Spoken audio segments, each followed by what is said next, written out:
Welcome back. Well, Mr. George Etomi joins us next. He was the pioneer chairman, section on business law of the Nigerian Bar Association. Thank you for coming on this. Thank you.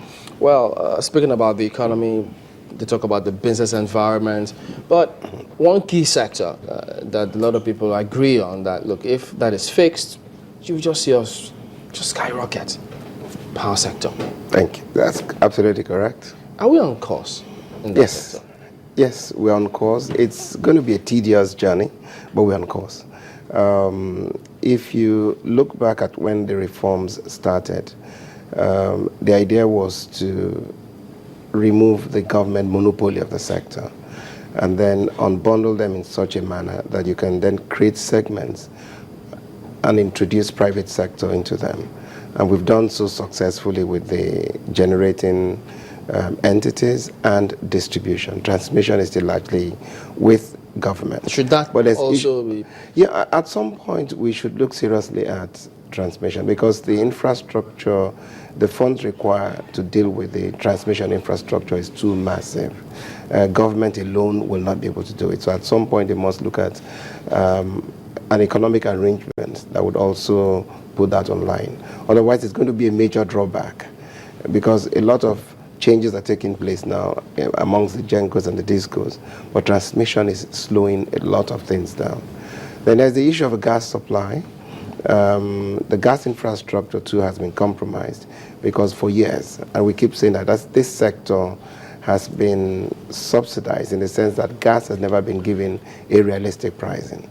So many of the players don't have the appetite to produce gas for power. Pardon me to butt in. Now, sure. Why do people think that when we talk about appropriate pricing for gas, they think, look, if that happens, to liberalize that sector, they will have to pay maybe times 2 or 3. And when prices go up here, they hardly come down. Well, when we talk about paying 2 or 3 times what you're paying now, you must look at your holistic expenditure on power. For as long as you are unable to produce adequate power to meet the needs, you'll be very dependent on your generator. And your generator, each time you burn it, you're spending close to 100 naira per kilowatt hour of power.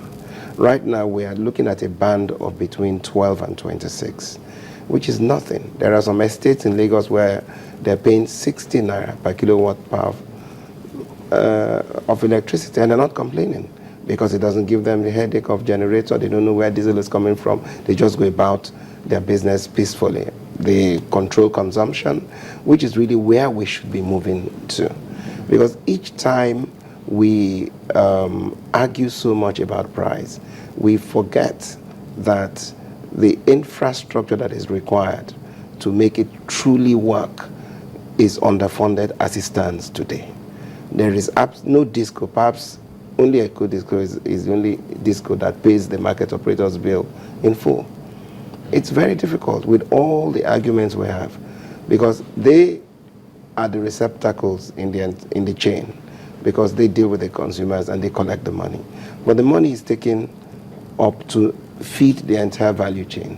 We also have to go and look at what it is they're doing because they're about the only ones advertising now to their consumers that they're willing to help them if you have any issues. Yeah.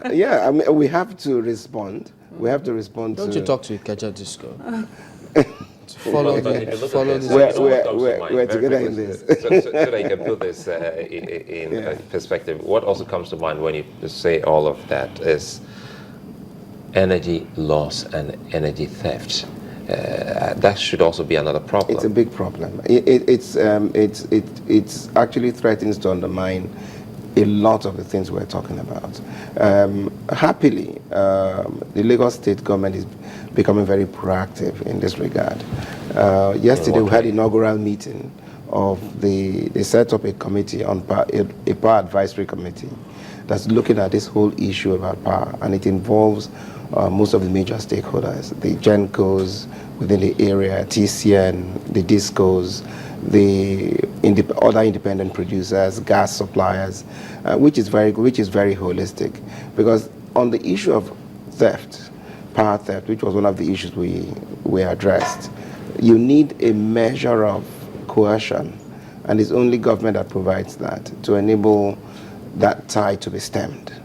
Otherwise, many people have this sense of entitlement because of the way power was distributed in the early days. They feel it's our own share of the national largesse. Why should we pay for it? Electricity? Electricity. And you still have people who are sort of basking in that mood. Are they individuals needs or to change. agencies? Well, I wouldn't use theft to describe what the agencies are doing. The agencies simply don't pay. Theft actively, usually by individuals. And this meter bypassing, people keep talking about prepaid meters. In fact, in Eco Disco, and I know Ikeja Disco, we're actually moving away from prepaid meters because it's one of the easiest meters to bypass.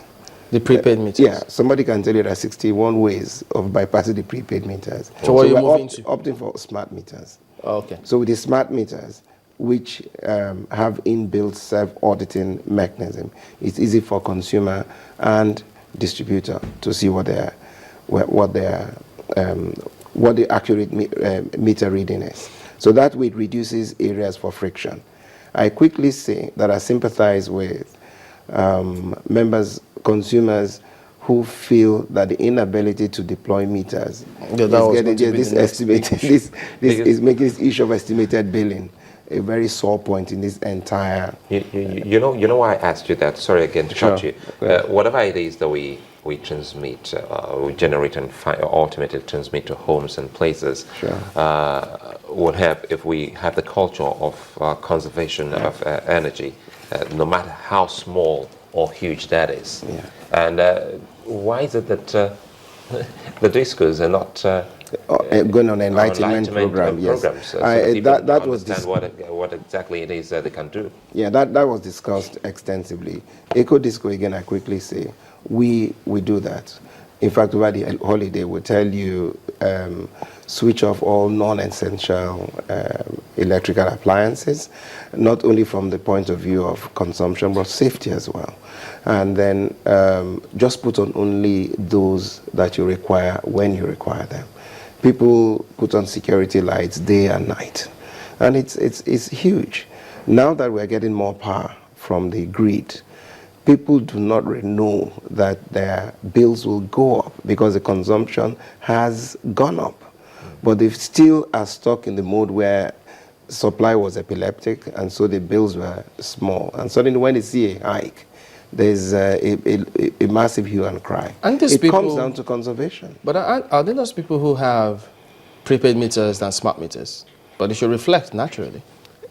Say that again, I missed that. People who have prepaid meters and smart meters. Yeah. So if you use more, you pay more. Oh yes, it's straightforward. Oh yes. But especially if you have to go and vend, especially if you're going to have to go and vend, you go vend, it goes off, and then suddenly in 2 weeks you have to go vend again, and you say, oh, in those days I used to vend once in 2 months, but your consumption pattern has gone up. But that argument or that plea is going to be tough for those who are on estimated billing to swallow, because they tell you, look, whatever I do, the bill goes up anyway. Well, the issue of estimated billing is a sore point. It's going to be dealt with, and there's a massive meter deployment program going on now. Going on now as we speak. Unfortunately, at least across the country or Eco Disco. Let me speak for Eco Disco that I know of very, very well, and then Ikeja Disco, because we talk.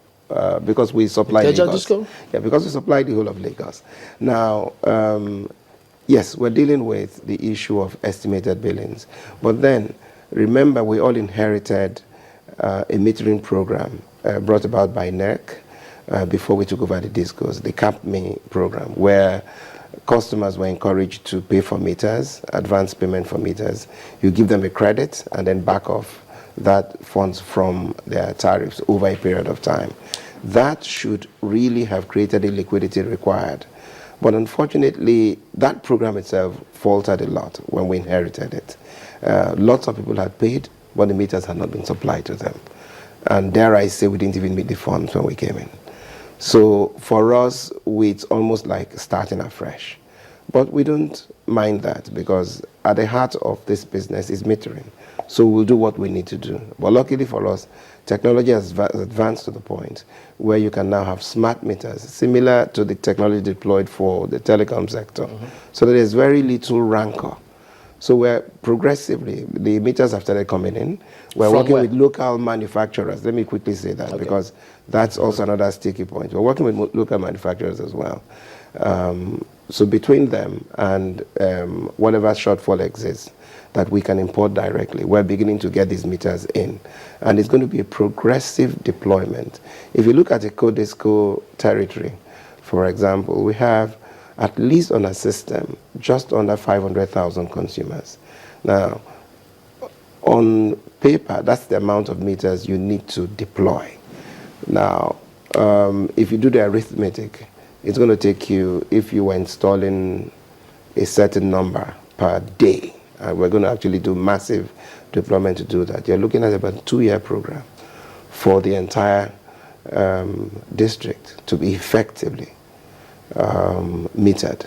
And I'm sure Ikeja has the same story. I don't know what it is elsewhere.